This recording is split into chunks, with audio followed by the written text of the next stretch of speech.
తెలుగు. దీంట్లో కూడా ప్యూర్ తెలుగు ఉంది. సో, అదన్నీ బయట రావాలి. So, at least we have to use some places. Sir ఒక గెటప్ ఇలా డ్రెస్అప్ అవ్వడానికి how much time they take sir? It will take 2 hours. 2 hours. So, మనం మూవీలో ఒక 400-500 పీపుల్ మనం వాడాం యాక్చువల్లీ. మన ఎక్స్‌పెన్సే అక్కడ వెళ్ళింది టోటల్. యాక్చువల్లీ ఒక 500 పీపుల్‌కి చేయాలంటే ఒక 500 మేకప్ వాళ్ళు, ఒక 500 కాస్ట్యూమ్ వాళ్ళు. We bring that. 12:00కి స్టార్ట్ చేస్తాం యాక్చువల్లీ మేకప్. 6:00కి ఫినిష్ అవుతుంది. 6 to morning 6. So, we have ఏం చెప్తారు, లైట్ యూజ్ చేయలేము మనం. కంప్లీట్‌గా ఆర్గానిక్‌గా యక్షగాన ఎలా ఉందో, so we used only lamp. So ఇది ఉంది కదా ఫైర్, మామ రియల్ ఫైరే మనం use. Whole movie we have not used lights. Ravi garu, Ravi గారు ఈ సినిమా స్టార్ట్ చేసేటప్పుడు అంటే ఇలాంటి సినిమా స్టార్ట్ చేయగానే అందరూ కమర్షియల్ యాంగిల్లో చూస్తారు, అంటే ఇది వర్కౌట్ అవుతుందని. ఈ సినిమా స్టార్ట్ చేస్తున్నా అని చెప్పినప్పుడు మిమ్మల్ని అంటే చుట్టూ ఉన్న వాళ్ళు ఎలా స్పందించారు? ఈవెన్ ప్రశాంత్ నీల్ గారితో మీరు ఉన్న అనుబంధం తెలుసు. ఈ సినిమా చూసాక ఆయన ఏమన్నారు? సో, ట్రైలర్ చూసిన తర్వాత గుడ్ అటెంప్ట్ అని చెప్పారు యాక్చువల్లీ. సో, నాకు అది పెద్ద డైలాగ్. సో, దాని తర్వాత ఈ మూవీ నేను చేసేది ఉద్దేశమే ఇట్స్ మై రెస్పాన్సిబిలిటీ అని. సో, నా కల్చర్ని I have to represent. So, ఆ కల్చర్ అందరికీ తెలిస్తే అట్లీస్ట్ నేను అక్కడి నుంచి ఏం సంపాదిస్తానో, సో టిల్ డేట్ మ్యూజిక్ ఏమో నా లోపల ఉందో, so that just because of Yakshagana. So, I have to be ఏం చెప్తారు తెలుగులో, సో బాధ్యత, నా బాధ్యత అది, రెస్పాన్సిబిలిటీ, బాధ్యత. రవి గారు, ఎస్ సార్. యక్షగానంలో 2 శైలులు ఉన్నాయి, తెనుకు తట్టు, బడుగు తట్టు. ఈ రెండిట్లో ఏది ఎక్కువ వాడారు ఈ సినిమాకి? మనం బడుగు జాస్తి వాడాం యాక్చువల్లీ. తెంకు మనం లాస్ట్లో యూజ్ చేసాం యాక్చువల్లీ. దాని తర్వాత ఈ డివైడ్ అండ్ సీన్ నేను చేయలేదు. అన్ని ఇప్పుడు ఒక ఆస్థానంలో తెంకు వాళ్ళు ఆర్టిస్టు ఉన్నారు, బడుగు వాడు ఆర్టిస్టు ఉన్నారు. నేను యక్షగానిక చూశాను అంతే. దాని తర్వాత భాగవతిగా అని చెప్తారు, ఎవరు సింగర్ చేస్తారో దాన్ని భాగవతులు అని చెప్తారు. So that we have used both. తెంకు కూడా వాడాము, బడుగు కూడా వాడాము. ఎన్టీఆర్, నీల్ ఈ సినిమా కోసం ట్యూన్స్ ఏమన్నా రెడీ చేశారా?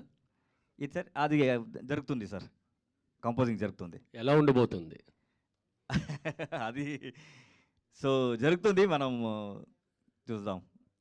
All the best. Thank you sir. Ravi గారు, ఎస్ సార్. కరుణాడ చక్రవర్తి శివరాజ్ కుమార్ గారు ఒక క్యారెక్టర్ చేసినట్టున్నారు. ఆయన ఎలా రావడం జరిగింది ఈ ప్రాజెక్ట్లో? ఆయన క్యారెక్టర్ ఏంటి? సో, మనం ఫస్ట్ షెడ్యూల్ షూట్ అయిన తర్వాత నేను శివಣ್ణ గారి యాక్చువల్లీ వెళ్ళాను. So just I represented my ఏం అయింది షూట్ చూసా ఆయనకి, ఐ హ్యావ్ షోడ్ హిమ్. దాని తర్వాత అది చూసిన తర్వాత నేను అడిగాను యాక్చువల్లీ. సో, ఇలాంటి ఆర్ట్ వర్క్ బయట రావాలంటే we need one strong person. So, మీరు ఒక గెస్ట్ అపిరెన్స్ లాగా ఒక క్యారెక్టర్ని చేస్తారని. So he loved that showreel and Geethamma garu, దాని తర్వాత Shivanna both agreed. And sudden he came to shoot. అది ఆ షూట్ అన్నీ మనం హ్యాపీగా చేసాం యాక్చువల్లీ. దాని తర్వాత మీరు చూసండి, యక్షగాన ఆర్టిస్ట్ లాగే ప్రాపర్గా హీ హాజ్ మేనేజ్. అండ్ దాని తర్వాత రెస్పాన్సిబిలిటీ అని, అది ఎలా చేయాలి అదన్నీ he learned and he did it. Ravi గారు, థ్యాంక్స్. ఇలాంటి మూవీస్కి CGI వర్క్ అంటే చాలా ఉంటుంది. సో దాని మీద ఎంతవరకు ఫోకస్ చేశారు? ఇది మన చేతిలో ఎంత అవుతుందో, సో ఎక్స్ట్రీమ్ లెవెల్ మన చేతిలో లేదు. సో స్టోరీని ఏం చెప్తారు, జస్టిఫికేషన్ చేసేదానికి ఎంత అవుతుందో, సో అంతవరకు మనం చేసాం యాక్చువల్లీ. ఓవర్ విఎఫ్ఎక్స్ మన చేతిలో అంత శక్తి లేదు. So but I have confidence, నేను కాన్ఫిడెంట్గా ఏం చేస్తాను. మ్యూజిక్ యూ కాంట్ ఇమాజిన్, ఎందుకంటే మోడర్న్ లేకుండా మన రీజనల్ సౌండ్ ఇంత బాగుందని, ఏం థియేటర్ వైబ్రేషన్ వస్తుందో అది అన్నీ మన రూరల్ ఇన్స్ట్రుమెంట్, యక్షగానంలో మద్లే అండ్ చండే.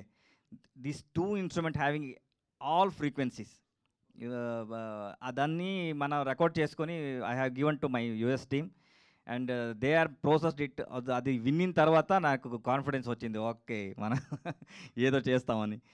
సో అంత every state having that rural sound, ఏం చెప్తారు, రా సౌండ్స్ అన్నీ మన రూరల్లో ఉంది.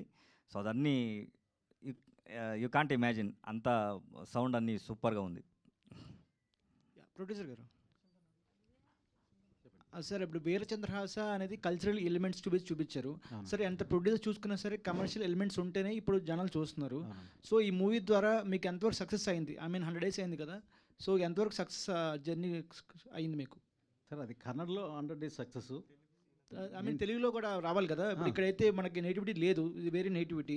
సో ఇక్కడ వరకు ఎంత మీకు ప్రొడక్షన్ వాల్యూస్ కాబట్టి అక్కడ ఖర్చు పెట్టిన దానికి ఎంత మేజర్గా అయ్యింది ఇక్కడ? సార్ కల్చర్ అన్నది త్రూఅవుట్ ఇండియా ఎక్కడో ఒకటి కనెక్ట్ అయి ఉంటుంది. ఇప్పుడు యక్షగాన్ కూడా not only belongs to Karnataka, ఆంధ్రాలో కూడా సమ్ పార్ట్స్ తెలుసు. అలాగే అక్కడ సక్సెస్ అయింది. బిఫోర్ కాంతార మనం ఎంత కాంతార మీరు సినిమా చూసే ఉంటారు, అది కూడా ఒక రీజనల్ లాంగ్వేజ్, రీజనల్కి సంబంధించిన విషయం. దాన్ని చూసి మనోళ్ళు ఇచ్చేశారు.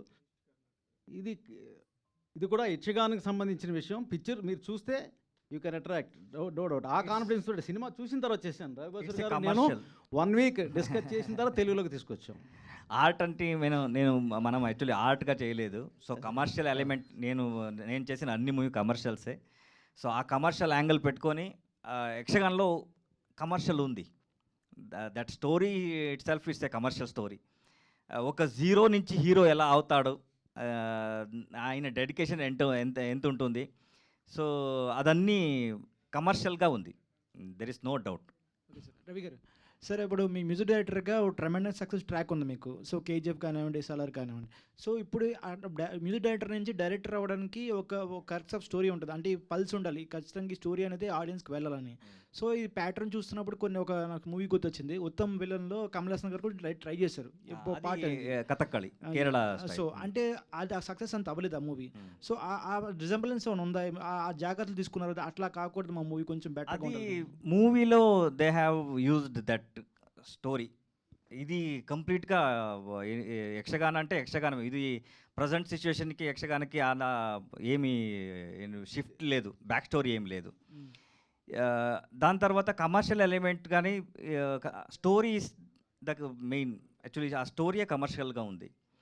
దాని తర్వాత మనం so I came from the commercial angle only. ఇండస్ట్రీకి వచ్చేది ఫ్రమ్ ఉగ్రం నా ఫస్ట్ మూవీ. అప్పుడు నుంచి ఉగ్రం టైంలో నా ఫస్ట్ మూవీ రిలీజ్ అయింది, సో గర్గర్ మండల అని. దాని తర్వాత కేజీఎఫ్ వచ్చింది, దాని సెకండ్ మూవీ రిలీజ్ అయింది, నేనే హీరో చేశాను యాక్చువల్లీ, బిలిండర్ అని. సో దాని తర్వాత థర్డ్ మూవీ వచ్చింది గిరిమిటన్. Next we are going to release in Telugu. So ఒక ఆడిషన్ చేశాను, ఒక మూవీ కోసం ఆడిషన్ చేశాను, కటక అని ఒక మూవీ. ఆ మూవీకి ఆడిషన్ చేసే టైంలో ఒక 300 kids వచ్చారు యాక్చువల్లీ టోటల్గా. దాంట్లో ఒకే 1 kidకి నేను అవకాశం ఇచ్చాను. సో నాకు గిల్ట్ వచ్చింది, 300 kids వచ్చేసారు, నేను ఒకే ఆప్షన్ ఇచ్చాను కానీ. So next I have did ఆ 300 childrens యూజ్ చేసుకొని ఒక కమర్షియల్ మూవీ చేశాను. Like commercial movie with kids. 300 kidsని ఒక ట్రైనింగ్ చేసుకొని ఒక లాంగ్ టైం తీసుకొని యాక్చువల్లీ మార్నింగ్ ట్రైనింగ్, మధ్యాహ్నం షూట్ అలా చేసాం actually. Very soon you are going to see that. Trailer చూసినప్పుడు ఒక డివైన్ చంద్రహాస్ లా కనిపిస్తుంది మొత్తం మైథాలజీ మిక్సింగ్లో. సో ఆ ఎలిమెంట్స్ ఏంటి? ఐ మీన్ పర్టికులర్ చూస్తే ఒక డ్యాన్స్ టైప్లో కనబడుతుంది, ఒక కల్చరల్ ఎలిమెంట్స్ అంటే ఒక కథక్కలి, కూచిపూడి లాగా ఒక్కొక్క స్టేట్లో ఒక్కొక్క ఉంటాయి ఎలిమెంట్స్ ఉంటాయి.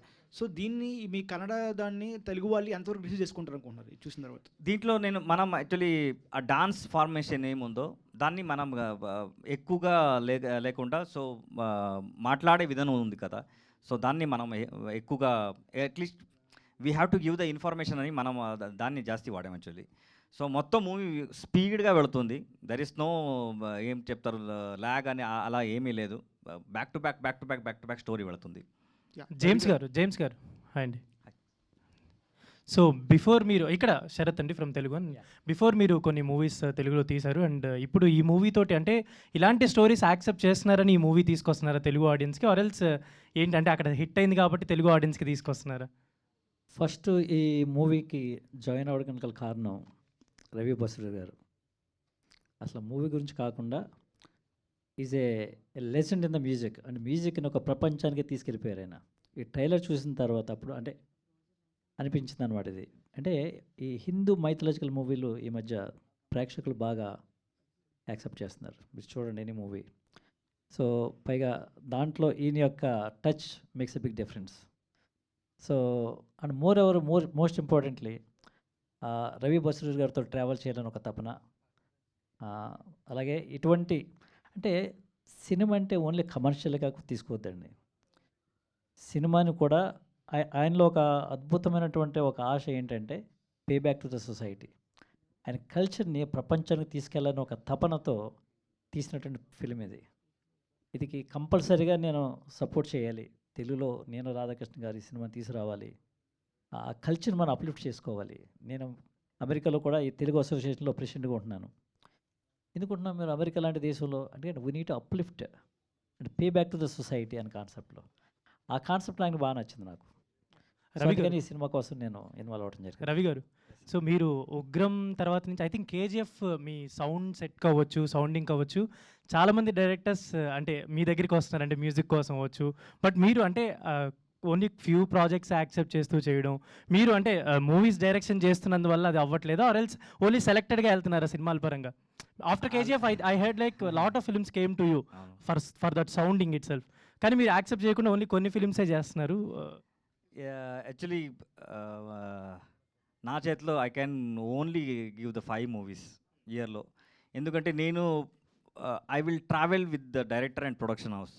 సో అది ఫస్ట్ నుంచి నేను అలాగే వచ్చేసాను. So I have to give the best. So అందుకే నేను యాక్చువల్లీ ఎక్కువ మూవీ చేసేదానికి నేను I'm not prefer for that. Actually ఒక